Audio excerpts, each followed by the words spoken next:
Peace, peace, peace, love, light, and healing. Peace to the gods, peace to the earth. I want to welcome y'all back to Yahki TV, Eye of Lotus Research Institute, where we talk about numerable discussions when it's dealing with anatomy, when it's dealing with autonomy, when it's dealing with just anything to do with physical, mental, spiritual, and emotional health. Today, we're going to be talking about a particular topic, and this topic that we're going to be discussing is diabetes. Diabetes is called by multiple different names. You have diabetes 1, diabetes 2, hyperglycemia, hypoglycemia, diabetes mellitus.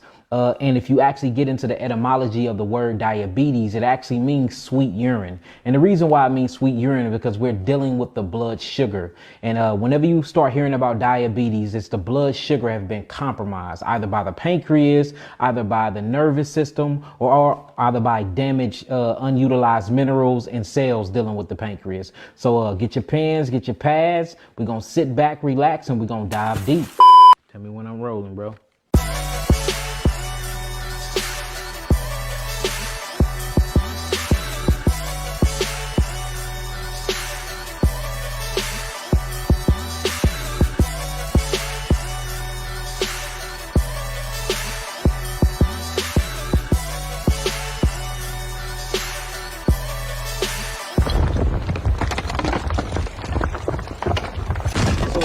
Get into diabetes, it stands for sweet urine because the pancreas have been compromised, the nervous system have been compromised, the autonomic nervous system have been compromised, and basically the sugar is not penetrating the cells, so the cells can yield its energy called ATP, which stands for adenosine triphosphate.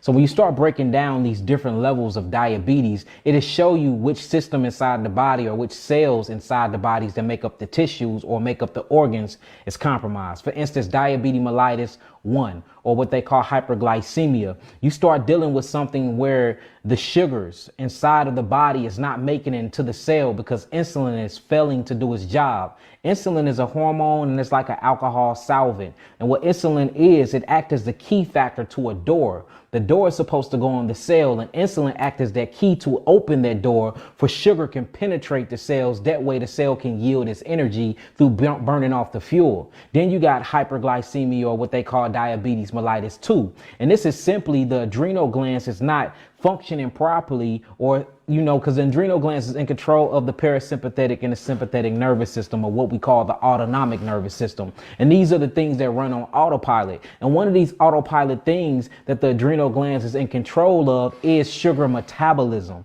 And that's what the adrenal glands is for. It metabolizes corticosteroids, it metabolizes sugars, it metabolizes steroids, it metabolizes hormones. And not only that, it is for of all your essential minerals and your trace minerals and amino acids. So when you start getting into diabetes 1, that's insulin dependent because you're not producing enough insulin, which we're going to dive deep into. And then you get into diabetes 2, it is simply the adrenal glands is not working because neurological problems is messing up. Whenever you start talking about the autonomic nervous system, or you start talking about the adrenal glands, you always got to take in consideration the central nervous system, which is the brain, the cardiovascular nervous system, which is the heart mechanism, and last but not least, the autonomic nervous system, or what they call the intrinsic nervous system, which is the adrenal glands. And this deals with all the serotonin and melatonin that's produced by the gut. So we're going to dive deep into it, and we're going to pull out our models, and we're just going to show an example of exactly what we're talking about. So what we finna go deep into right now is diabetes mellitus 1, or what they call hyperglycemia 1. And again, once you get into diabetes 1, it's insulin dependent, meaning that there is something going on inside of the pancreas where the pancreas structure functioning of the cells is not holding its integrity enough to actually produce the insulin. We have to remember that insulin acts as a key to a door. The specific door that I'm talking about is the door to the cell. And the insulin is that key that unlocks the door. And once it unlocks the door, glucose, or your sugars that goes through this process of ATP, or what we're going to call fuel metabolism, for you can yield energy, you need to be able to penetrate that cell, that mucous membrane layer of the cell. And that's what glycogen do. Glycogen is actually produced by the pancreas. Now, when you look at the pancreas It's actually your stomach. It's connected to your gallbladder. It's connected to your small intestinal tract that they call the duodenum, and it's connected to your spleen. And we're going to talk about the spleen in a minute, because the spleen is associated with the damage of the pancreas a lot, because the spleen is a specific organ that's attached to a specific system, that if this system start failing, then the spleen will start backing up into the organs, corroding all the cells that make up this specific organ. So now when you're looking at the pancreas have something in it called the islets of Langerhans. And what the islets of Langerhans is, it's a group of associated cells that sit inside the pancreas. And these groups of associated cells are made to produce certain type of things. So for instance, one of the cells, associated cells inside the islets of Langerhans is called the alpha cells. Another one is called the beta cells. Another one is called the delta cells. Glycogen is a sugar measure. It brings the sugar up inside of the blood. And then you have the beta cells. The beta cells are in control of producing something called insulin. Insulin, again, is a hormone / alcohol solvent that actually takes the sugar, glucose, that's inside of the bloodstream and act as a key factor to open the door of the cell to deliver the goodies, or what we're going to call sugar, for the cells can start metabolizing the sugar and using it as, energy. ATP, which stands for adenosine triphosphate, ADP, adenosine diphosphate, AMP, adenosine monophosphate. And this is the way that the body converts energy over, for you can yield this energy, for you can do daily life things like breathe, talk, live, think, walk, run, work out, go to work, and all these other things. You cannot do none of these things if it wasn't for glucose or fructose or galactose. All right, and we're going to talk about sucrose and maltose and pentose, which is sugars that you do not need, because these sugars are cooked in laboratories, and these are processed sugars, and these sugars are neurotoxins that kills the body and give you diseases like hyperglycemia. So we're going to stick to regular, naturally grown sugar in fruits and in vegetables and carbohydrates, and that is the glucose factor. So the beta cells inside of the pancreas, remember, the islets of Langerhans is basically associated tissues and associated cells that's agglomerated in these areas, and they produce different type of things. The alpha cells, they make glycogen. Glycogen is what raises the glucose in the blood. The beta cells make insulin. Insulin is what lowers the sugar in the blood, but it lowers the sugar in the blood by doing two things: either sending the sugar back to the liver for storage, to store these sugars up and turn them into fats, or to be a key mechanism to the cell and open up the cell door to deliver glucose to the cell for the cells burn it off. Then you have something called a delta cell. And the delta cells actually produces something called simultastatin. And what simultastatin is, it's made of glycogen, it's made of insulin, and it's made of a pituitary growth hormone, showing you that the pituitary gland and the thyroid gland actually governs the pancreas along with the spleen. So if you have any type of pancreas issues, we already know off back that we need to check the pituitary. We already know off back that we need to check the thyroid and the parathyroid. We already know off back that we need to check this lymphatic associated organ that we call the spleen. Notice the word I said, lymphatic, so it's going to all lean back to a lymphatic system compromised. Now what we need to figure out is, why is the pancreas compromised, and what is stopping the beta cells of the pancreas from yielding and producing insulin? For insulin can act as that key mechanism and take glucose that's in the blood to penetrate the cells, for you can get energy and you can get ATP. Now, when you start really speaking about diabetes mellitus 2 or hyperglycemia 2, you start getting into more common diabetes. And that's because half of the world, worldwide, globally, have adrenal fatigue or have a neurological adrenal autonomic nervous system compromising, due to eating wrong foods and due to eating neurotransmitters and just cytotoxins and toxemia.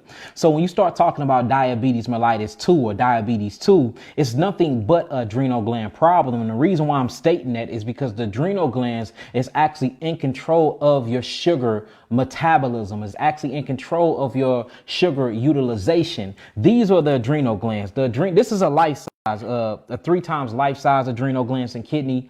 probably even 4, because this is pretty damn big. But once you really start getting into, you know, the anatomy of the physiological state of your glands and of all of your different organs, when you look at the adrenal glands is actually shaped like a pyramid, and it's the size of a walnut, and it sits on top of the kidneys. The adrenal glands are very important. And in another video, we would go dive deep just on the adrenal glands, but just for this particular video, what the adrenal glands is important when it's associated to diabetes and sugar metabolism is just that. It actually metabolizes the sugar. You know, your sugar breaking down, your sugar going through its utilization process, the body producing corticosteroids, the body producing steroids, the body utilizing minerals, the body's bringing the sugar into the bloodstream in the first place for glycogen, which works by the pancreas, can bring the sugar glucose up in the blood for insulin, can be produced by the beta cells inside of the islands of Langerhans to even penetrate the cell by way of insulin. When none of this even be possible if it wasn't for the 2 glands called the adrenal glands that sits on top of both of your kidneys inside of your body. So when you start getting into diabetes mellitus 2 or diabetes 2,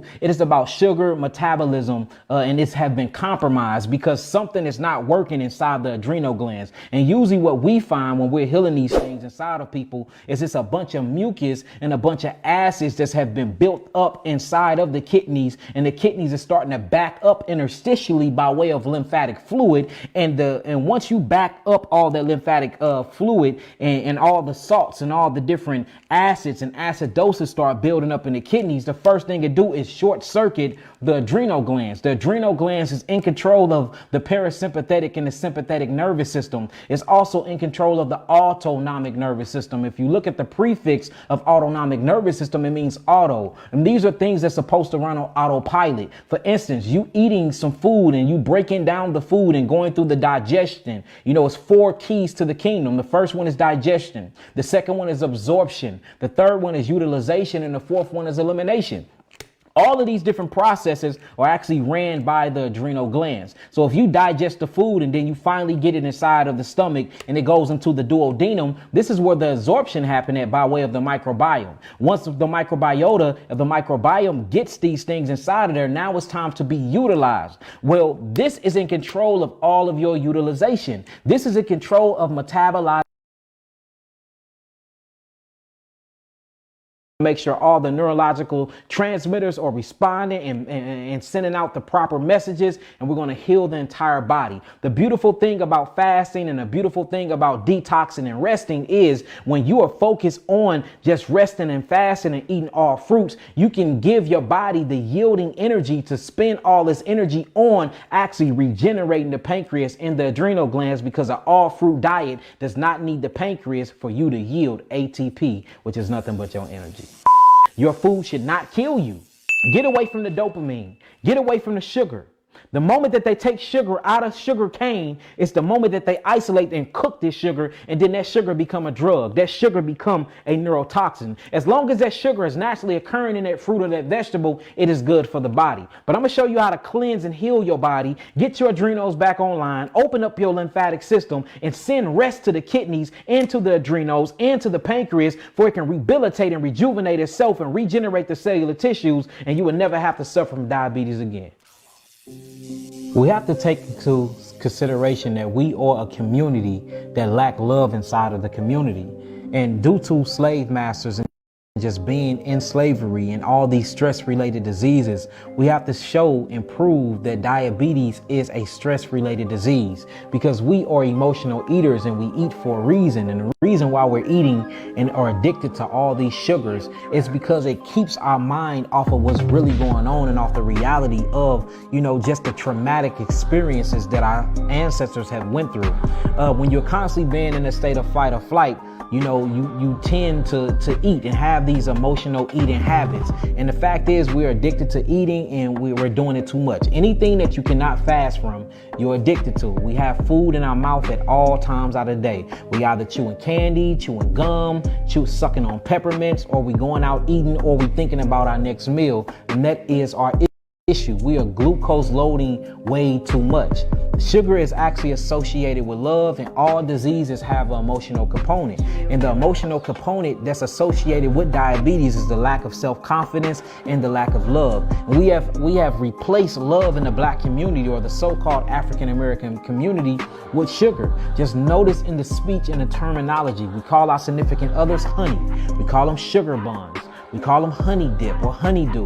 Notice what your grandmothers call you. They call you sugar pie. They call you pot pie. They call you everything that have something to do or associate with sugar. Notice how we actually congratulate our significant others, or when we celebrate these pagan holidays, we give them, chocolate covered candy, which is nothing but sugar. When you're addicted to the alcohol that they have put in our neighborhoods, you're not addicted to the actual alcohol. You're addicted to the fermented sugar of the alcohol. Cigarettes, you're addicted to the alpha bomb sugar that they put inside of the cigarettes. The nicotine, which is nothing but sugar. Sugar cane, cocaine, all these different things inside of the neighborhood that we are addicted to. Even when it comes down to our sex, the way we make love, how we actually display love, is all connected to the sugar demon, which is nothing but processed neurotoxins that they done took from its natural state, and they done processed in a laboratory somewhere, and it is now messing up our bodies because it's a very mucus and acidic form, and it is backing up our lymphatic system. And now we are backing up all these acidosis, or what we're going to call acid ash, on our kidneys, on our pancreas, and on our adrenal glands, and it's shutting down our entire system. We must fight back. We must stop eating all these sugars. We must stop being addicted to eating, and we must just really get our culture back together, get the food that we was originally eating before slavery, before we came over here on boats and ships. And it's time to just really take a stand for your health, man. It's time to take a stand for your health. With that being said, peace, love, light, and healing. I'll speak to y'all again. Peace to the gods, peace to the earth.